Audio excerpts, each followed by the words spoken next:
আসসালামু আলাইকুম রহমতুল্লাহ বারাকাত। প্রিয় দর্শক শ্রোতা, ইতিমধ্যে আপনারা অনেকেই জানতে পেরেছেন যারা সামাজিক যোগাযোগ মাধ্যমে সম্পৃক্ত।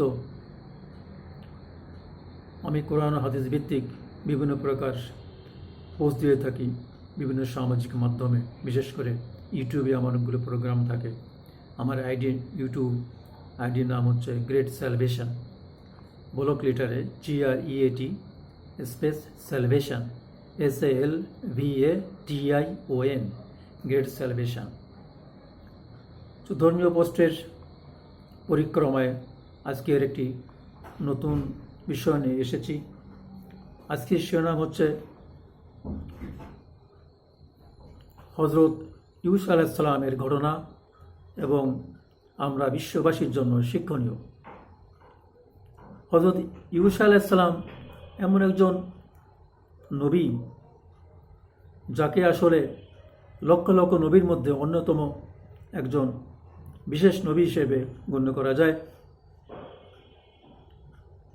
তিনি অতি অল্প সময় আল্লাহর দ্বীন প্রচারের জন্য,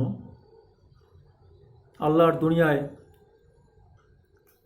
আল্লাহর দ্বীনকে প্রতিষ্ঠিত করার জন্য সংগ্রাম অভিযান করেছে, যুদ্ধ করেছেন, তা ইতিহাসে খুবই বিরল। এবং তিনি একমাত্র নবী যার জীবনে দুটি বিখ্যাত ঘটনা ঘটেছিল। সেটা হচ্ছে, এক নাম্বার, মুসা আলাইহিস সালামকে দিয়ে আল্লাহ রাব্বুল আলামিন ফিলিস্তিন জয় করাননি, কিন্তু ইউসুফ আলাইহিস সালামকে দিয়ে ফিলিস্তিন জয় করিয়েছিলেন। আরেকটি বড় ঘটনা যেটা অন্য কারো জীবনে আসেনি, কোনো নবীর জীবনে আসেনি, সেটা হচ্ছে সূর্যকে একমাত্র ইউসুফ আলাইহিস সালাম 3 ঘন্টার জন্য আটকে রেখেছিলেন আল্লাহ রব্বুল আলামিনের অনুমতিক্রমে, তার দয়ায়। এটি বিশাল ঘটনা। আসুন মূল আলোচনায় ফিরে আসি।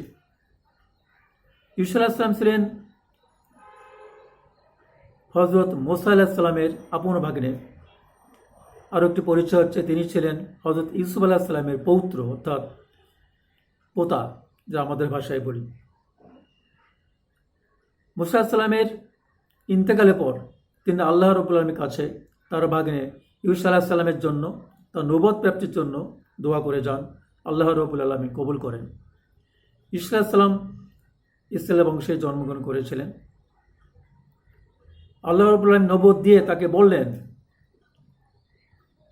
তুমি তিহ ময়দান থেকে, তখন বনী ইসরায়েলরা মাঠে মাঠে ঘুরছিল আল্লাহর গজবে, আল্লাহর অভিশাপের কারণে। আল্লাহ রাব্বুল আলামিন বললেন, তুমি বনী ইসরায়েলদের নিয়ে ফিলিস্তিনে এখন প্রবেশ করো। ততদিনে 40 বছর পার হয়ে গিয়েছিল, যেটা আল্লাহ রাব্বুল আলামিন বনী ইসরায়েলদের জন্য নিষিদ্ধ করেছিলেন, যে 40 বছর তারা পৃথিবীর বিভিন্ন প্রান্তে ঘুরে ঘুরে বেড়াবে। ইউসুফ আলাইহিস সালাম তার বনী ইসরায়েলদেরকে নিয়ে, 40 বছর পর বনী ইসরায়েলকে নিয়ে ফিলিস্তিনে প্রবেশ করলেন। বিশাল যুদ্ধ শুরু হয়েছিল। ফিলিস্তিনে ছিল কাফির মুশরিক, তারা ছিল শাসন ক্ষমতায়, আল্লাহর অবাধ্য জাতি ছিল তারা, আল্লাহর নাফরমান জাতি ছিল তারা। অনেক যুদ্ধ হলো। যুদ্ধ মানে কেউ হারে না, কেউ জিতে না, এইভাবে চলছিল। পরদিন ছিল শনিবার, সেদিন ছিল শুক্রবার, যুদ্ধের শেষ দিন শুক্রবার, তার পরদিন ছিল শনিবার। ইহুদি ধর্ম অনুযায়ী শনিবার হচ্ছে পবিত্র দিন। এই পবিত্র দিনে ইহুদি অনুসারীরা আল্লাহর ইবাদত বন্দেগী বিশেষভাবে করায়। তারা কোনো যুদ্ধ বিগ্রহ অন্য দুনিয়াবি কাজের সঙ্গে সম্পৃক্ত হয় না। এটা তাওরাত কিতাবে আল্লাহ রাব্বুল আলামিন নির্দিষ্ট করে দিয়েছেন এই জাতির জন্য, এই ধর্মের জন্য, ইহুদি ধর্মের জন্য। সেজন্য সূর্য প্রায় ডুবে যায়, কিন্তু তখনও ইউসুফ আলাইহিস সালামের বাহিনী, বনী ইসরায়েল বাহিনী তখনও জিততে পারেনি। কিন্তু সূর্য ডুবে গেলে রাতের মধ্যে এবং বড় দিনের মধ্যে যখন ইহুদি জাতি ইবাদত বন্দেগীতে মশগুল থাকবেন, তখন কাফির মুশরিকরা মুসলমানদেরকে ধ্বংস করে দেবে। এই চিন্তা করে ইউসুফ আলাইহিস সালাম আল্লাহর নিকট দোয়া করলেন, হে আল্লাহ, আমি তোমার দ্বীন প্রচার করছি। আল্লাহ, তোমার দ্বীনকে জয়ী করার জন্য, তোমার ইসলামকে প্রতিষ্ঠিত করার জন্য আমি আল্লাহ কাজ করছি।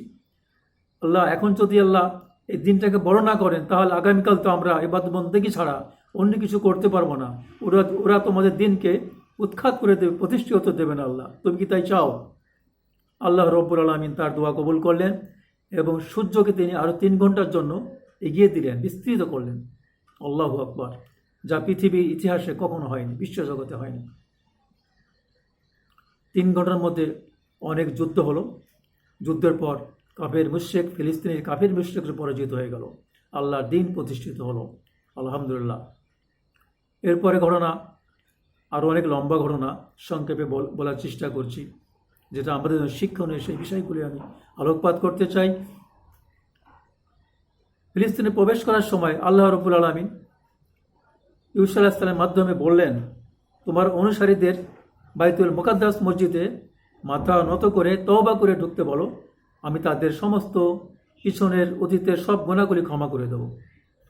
তওবা করতে করতে আল্লাহ আমাদের মাফ করো। কিন্তু সেই অবাধ্য জাতি, যেটা সহজে পরিবর্তন হওয়ার যোগ্য নয়, তারা কি বলল? তারা ক্ষমা চাইল না, মাথা নত করলো না। তারা কি বলো? গম দাও, এই ধরনের একটা খাবার দাও, এই জাতীয় তুচ্ছ তাচ্ছিল্যভাবে আল্লাহর আদেশকে তারা নষ্ট করে দিল। পরিশেষে কি হলো? তাদের সেখানে আল্লাহর গজবে তখন মহামারী দেখা দিল, মহামারী রোগ, কলেরা জাতীয় প্লেগ বলা হয়। সেই রোগে প্রায় 30,000-এর মতো বনী ইসরায়েল মারা গেল। আল্লাহর গজব কাকে বলে? এরপর আরও ঘটনা রয়েছে। ইউসা আলাইহিস সালামকে আল্লাহ নির্দেশ দিলেন, এখন তুমি ফিলিস্তিন থেকে তুমি মিশরের পথে তোমার জাতিকে নিয়ে চলে যাও। ইউসা আলাইহিস সালাম তার জীবনটা এরকম যুদ্ধ বিগ্রহ কেটেছে, সারা জীবন যুদ্ধ বিগ্রহ করে। যেখানে আল্লাহর দ্বীন প্রতিষ্ঠিত হওয়ার দরকার ছিল, আল্লাহ সেখানে পাঠিয়েছে, তিনি সেখানে গিয়েছে, জীবনপণ যুদ্ধ করেছে। সেখানে আল্লাহ দ্বীনকে তিনি জয়ী করেছেন, প্রতিষ্ঠিত করেছেন। তিনি তার জাতিকে নিয়ে ফিলিস্তিন ছেড়ে মিশরের দিকে যাত্রা করলেন। মিশরে যাওয়ার পথে একটি বিশেষ অনেকগুলো ঘটনা ঘটেছিল, অনেক রাজ্য তিনি জয় করেছিলেন। যাওয়ার পথে তিনি বেলকা রাজ্যে, যেটা জর্দানের পাশে, ফিলিস্তিন থেকে কিছু দূরে, মিশরের পথে বাদে জর্দান এলাকার কাছে, সেটা হচ্ছে বেলকা রাজ্য। বেলকা রাজ্য রাজা ছিল, সেও ছিল মুশরিক, মূর্তি পূজা করত। সে রাজার নাম ছিল বালাক। সেই বালাক রাজ্যে হযরত ইউসা আলাইহিস সালাম তার অনুসারীদের নিয়ে, বনী ইসরায়েলকে নিয়ে আক্রমণ করলেন। অনেক যুদ্ধের পর বালাক রাজা প্রায় ধ্বংস হওয়ার পথে ওখানে একজন দরবেশ ছিলেন। সে দরবেশের নাম হচ্ছে বালাম বাউর। এই যে ঘটনাগুলো বলছি, ইউসা আলাইহিস সালামের সম্পর্কে কোরআনে খুবই অস্পষ্টভাবে কিছু কথা আছে, তবে হাদিসে, আমাদের মুসলমানদের হাদিস আছে, হাদিসে বিস্তারিতভাবে বলা আছে।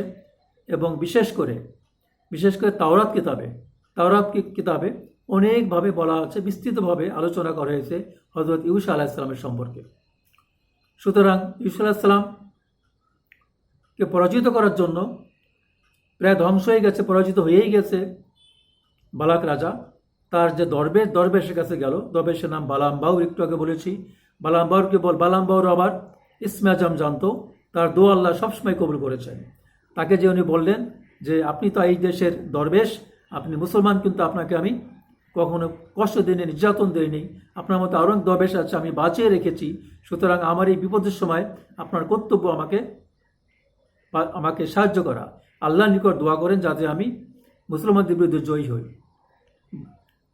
বালাম বাউর দরবেশ প্রথমে বলেছিলেন যে না, একজন নবীর বিরুদ্ধে আমি দোয়া করতে পারি না। কিন্তু বালাম বাউরের স্ত্রী ছিল একজন যুবতী, সুন্দরী যুবতী, সেই সময় অত্যন্ত সুন্দরী যুবতী। সে আবার, বালাম বাউরের একটা দোষ ছিল, বিবির যে কোনো অন্যায় কথাগুলো অনেক সময় সে শুনতে বাধ্য হতো। আল্লাহর কুদরত, তিনি কোনো মতে রাজি হলেন না। পরে স্ত্রীর নিকট ওই বালাক রাজা গিয়ে অনুরোধ করলো যে তোমার কথা তোমার স্বামী শোনে, কাজে তুমি তার কথা বলো, তার কাছে বলো, না বললে কিন্তু আমি তোমার স্বামীকে আমি কিন্তু ফাঁসিতে ঝোলাবো এবং তোমাকে অত্যাচার আমি নিবন্ধিত করব। তখন বালাম বাউর স্ত্রী তার স্বামীকে অনেক বোঝানোর পর সে অন্যায়ভাবে, সে অনেক বিপদে পড়ছে, এই কথা সে ইউসা আলাইহিস সালামের বিরুদ্ধে দোয়া করার জন্য যখনই চেয়েছে তখনই বড় বড় বিপদে পড়েছে। কখনো সাপ কামড় দিতে গিয়েছে, বাঘ কামড় দিতে গিয়েছে। অবশেষে সে শয়তানের ধোকায় পড়ে অবশেষে তার স্ত্রীর কথা শুনে বালাক রাজার পক্ষে এবং আল্লাহ নবী সাল্লাল্লাহু আলাইহি ওয়াসাল্লামের বিরুদ্ধে তিনি দোয়া করেছিলেন। দোয়া করাতে কিন্তু পরাজিত হয়ে যায়। ঈসা আলাইহিস সালাম পরাজিত হয়ে যায়, এটা বিশাল ঘটনা। পরবর্তীতে আবার জয়ী হয়। তখন বালাক রাজা ঈসা আলাইহিস সালামের দোয়ায় আল্লাহ রাব্বুল আলামিন বালাম বাউর দরবেশের যে ইসমাইল সেটা বলিয়ে দিয়েছিলেন। পরে সে বলিয়ে দেওয়ার কারণে সে আর পরে দোয়া করতে পারেনি এবং তার দোয়া কবুল হয়নি। এবং পরবর্তীতে এই আল্লাহর বিরুদ্ধে, আল্লাহ রসুলের বিরুদ্ধে, দিনের বিরুদ্ধে সে কেন এটা করলো, এর জন্য সে বড় শাস্তি পেয়েছিল। সে নাফরমান হয়ে পরে মারা গিয়েছিল, আল্লাহর গজবে পড়ে মারা গিয়েছিল। স্ত্রীর অন্যায় কথা কেন শুনতে গেল? এটা আমাদের একটা বড় শিক্ষা, যে আমরা অন্যায় কথা, সে যেই হোক, আমার মা হোক, আমার বাবা হোক, আমার স্ত্রী হোক, অন্যায় কথা যেটা আল্লাহর বিরুদ্ধে যায়, কোরআন হাদিসের বিরুদ্ধে যা, আমি কখনো সেটা করব না। আমি আপোষে বোঝাবো, না পারলে আমি শক্তি প্রয়োগ করব। এই হচ্ছে ইতিহাস। পরবর্তীতে ওই রাজ্য দখল করে আল্লাহ নবী ঈসা আলাইহিস সালাম তার 59 দিনে আবার মিশরের পথে যাত্রা করলেন। মিশরের পথে উনি আরও কয়েকটি রাজ্য জয় করলেন। 2 পাহাড়ের নিচে মাঝে রাজ্য ছিল, সেই রাজ্য জয় করলেন। সব কিছু নিয়ে প্রায় তিনি 31টি রাজ্য উনি জয় করেছিলেন ওনার জীবদ্দশায়। এটা বিশাল একটা বড় জিনিস। তিনি অনেক যুদ্ধ করেছেন, অভিযান করেছেন, কখনো নীরব থাকেননি। এইভাবে ইনি পরবর্তীতে মিশরে যে উনি পৌঁছিয়েছিলেন। এটাই হচ্ছে ঈসা আলাইহিস সালামের জীবনী। আমাদের শিক্ষা হচ্ছে যে আমরা কখনোই আল্লাহর দ্বীন প্রতিষ্ঠার জন্য কখনোই পিছপা হব না, নীরব থাকবো না, ঘরে থাকবো না। যেখানে ডাক এসে যায় সহিভাবে সেখানে আমরা ঝাঁপিয়ে পড়ব। আমরা আমাদের সাধ্য মতো আমরা আল্লাহর দ্বীন প্রতিষ্ঠার জন্য, মুসলমানদের স্বার্থ রক্ষার জন্য, আল্লাহর কোরআন ও হাদিসকে কিয়ামত পর্যন্ত জারি রাখার জন্য যা কিছু করণীয় আমরা করবো, যা ঈসা আলাইহিস সালাম করেছিলেন, সেই শিক্ষা আমাদেরকে নেওয়া উচিত। আল্লাহ আমাদের কবুল করুন। সবাই ভালো থাকুন, সুস্থ থাকুন। আমার জন্য দোয়া করুন, আমি সবার জন্য দোয়া করি। আমাদের এই ভয়ঙ্কর যে করোনা মহামারীতে সারা বিশ্ব যেভাবে স্তব্ধ হয়ে গেছে, আল্লাহ যেন এই করোনা থেকে আল্লাহ বিশ্ববাসীকে ক্ষমা করে দেন, আমাদের করোনা মুক্ত বিশ্ব করে দেন, বিশেষ করে মুসলমান জাতিকে করোনা থেকে রক্ষা করেন। আমিন সুম্মা আমিন। ওয়াখির দাওয়ানা আনিল হামদুলিল্লাহি রাব্বিল আলামিন। আসসালামু আলাইকুম ওয়া রাহমাতুল্লাহি ওয়া বারাকাতুহু।